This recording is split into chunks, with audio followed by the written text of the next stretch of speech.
Hi guys, welcome back to the channel. It's Dawn Moret, and we're going to do our one more reading room, and this is an awesome one. It's a little bit longer. Um, this is a chapter called Taking Advantage of Men Who Think They're Taking Advantage of You, and it's glorious. So we're going to read that right now. Okay. I mentioned earlier in the book that even the most worthless male can be employed by a witch if for no other reason than to increase her power. Whether or not you wish to attract undesirable males for sexual purposes is your own business, for it can not only be risky but also a nuisance. Still, the psychic energy the panting suitor, creep, and pest pour out to you can be a readily available source of power. If these types have nothing else to offer, they have their enthusiasm, which equals the most unbridled form of lust. Let's compare them to a 25-watt light bulb, which is bright enough to read by in a small room, but could hardly illuminate a ballpark. The world is full of these 25-watt types, who have nothing really to offer a girl, yet think they are entitled to the best, probably because their mama told them they were. Which that's fine, but seriously, guys, um, you know, like, eat organic food and drink a lot of water and get yourself in fighting shape so you have a brain.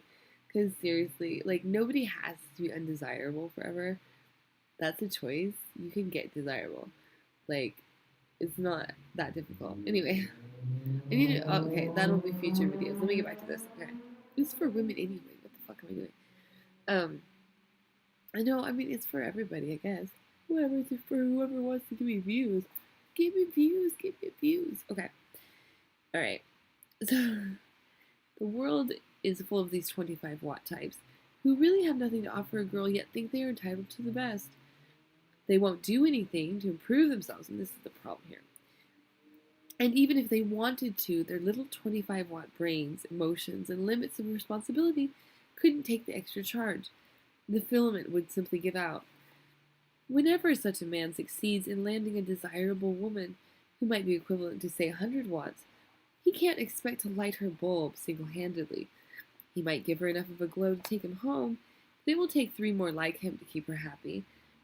If he is as wise as most 25-watters, he will be deceived by the woman of his fancy, and either not even know it, or go out and get into fights over her, much to her delight. If he's a rare exception who knows he's limited to 25 watts of power, he'll keep her a lot longer, maybe even permanently, realizing that it's better to have 25% of a good thing than 100% of nothing. This same analogy applies to women of low wattage who desire high voltage males. An example is the counter girl who rings the doorbell of the movie star and practically rapes him in his home, and then complains 6 months later that lousy actor is a big phony who makes love to a girl until he's tired of her and then gives her the boot. Instead of reflecting upon the 100 watts of power the actor jolted into her 25-watt psyche and rejoicing for the experience, she goes away assuming she gave him something special. She did in a way, but so do millions of other women who go to sleep with the actor's picture under their pillows, and that is precisely why he is 100 watts and she is 25. What you, as a witch, accumulate in the way of lust power from others, will in turn give you greater magnetic power over others. This is why, as the witch declared while she peed in the ocean, every little bit helps. In some cases, the brightness from a person of greater magnitude can rub off on one who is of lower intensity and cause an increase in wattage in the low wattage person. Suffice it to say, in such cases, a magical technique is employed that would assume the equivalent of a rewiring job. Which is awesome. Thumbs up to rewiring jobs.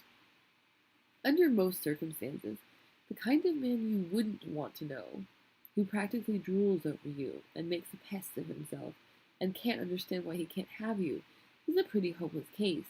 He could buy every metaphysical course that was available, burn in candles, study the black arts, and burst his pea-pod brain trying to figure out what is wrong with himself, never realizing that he might need a shave, or the front of his trousers cleaned, or something more flattering than a nice old windbreaker jacket. Aleister Crowley used to say, that every man and every woman is a star, which is very true. What some of the most involved occult scholars often fail to realize, however, is that stars are of varying magnitudes. Don't refrain from displaying your witchy charms, thinking you have already received enough attention.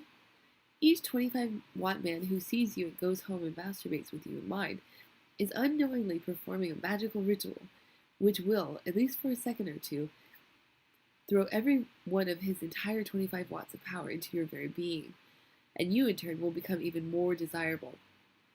It doesn't matter that he's an unintelligent, gross, coarse, unkempt, or in any other way undesirable. His whole will, born of his animal lust, is throwing a small charge into your battery and therefore making it stronger. As I have previously stated, movie goddesses don't go to bed with the men that actually keep them on their pedestals. They don't need to. There are many men who will think you're fair game, just because you might have let it slip that you're a witch. Right away, they'll ask you to prove it, or assume you're ready to violate a few taboos by climbing directly into the sack.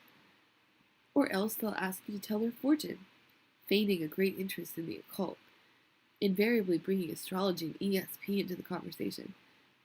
They will be so serious with you and your art and not understandingly, as you described, spells and charms.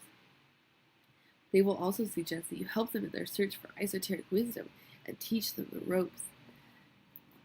Some will tell you they are warlocks and the only thing to do is to get together for some kind of ritual, i.e., go to bed. Every witch soon learns the 1,001 approaches of the man who thinks he is taking advantage of her. Remember what I told you earlier. The most frantic men are the ones who want the slap in the face from a woman they can respect. Here is how you do it. Here is how you can have your cake and eat it too. As long as they are so intent on using your witchiness as their seduction device, take advantage of it. Tell them yes. You can teach them all of these things.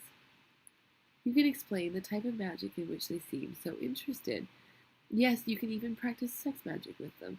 In fact, you'd be delighted to. All the while you're employing the law of the forbidden, getting your query all fired up, his head nodding in agreement to everything you tell him. Of course, you don't really tell him anything of the real magic, just the hackneyed old crap that he expects to hear about Tanis Root and High John the Conqueror, and your magic circle you stand within, and how you gave that old biddy at the office a boil on her bottom. After enough of this, explain that you feel he has a great deal of psychic force that you'd like to use, but it will require something of a sexual nature. At this point, you'll be sure he will be still with you, and you won't really be lying either. Continue describing how the only way you can be sure of his latent power is through the use of a special ESP sex ritual.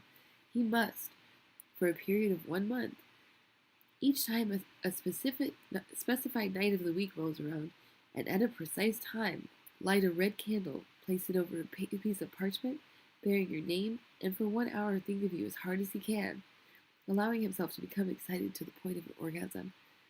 Explain that he is not, under any circumstances, to attempt to contact you in the meantime, or it will show his inability to follow the instructions which will be necessary when you later get together for closer contact, and you will have to forget you ever met him. Of course, he will follow your instructions if he is frantic for you. He will also supply you with some serious witch power in the bargain, and you will never call him. In fact, you will do your best to forget about him completely, thus ensuring his added fervor. If he is just about playing the field and doesn't care that much about you, chances are good that he won't bother doing what you tell him, but then he wouldn't have been compelled enough to do you good magically anyway, so you're not out anything. Don't let your conscience bother you about taking the poor guy's magical energy and not even thinking about him. He would have taken your sexual favors, had he had the chance, and most likely thought you just another conquest. If you live in a town where everyone knows everybody else and you can't disappear, or if you ever run into the guy again, act very disappointed in him, telling him you didn't receive a thing in the way of vibrations, but adding that maybe if he tries some more he will improve. If he isn't sufficiently insulted by all this, it's because you have placed everything on an occult basis, the very same basis upon which he first approached you. If you were to tell a man to get lost after flirting with him or giving him a leg show, he would simply call you an insulting term, implying that you were a tempter of men's sexual parts, and go away in a huff.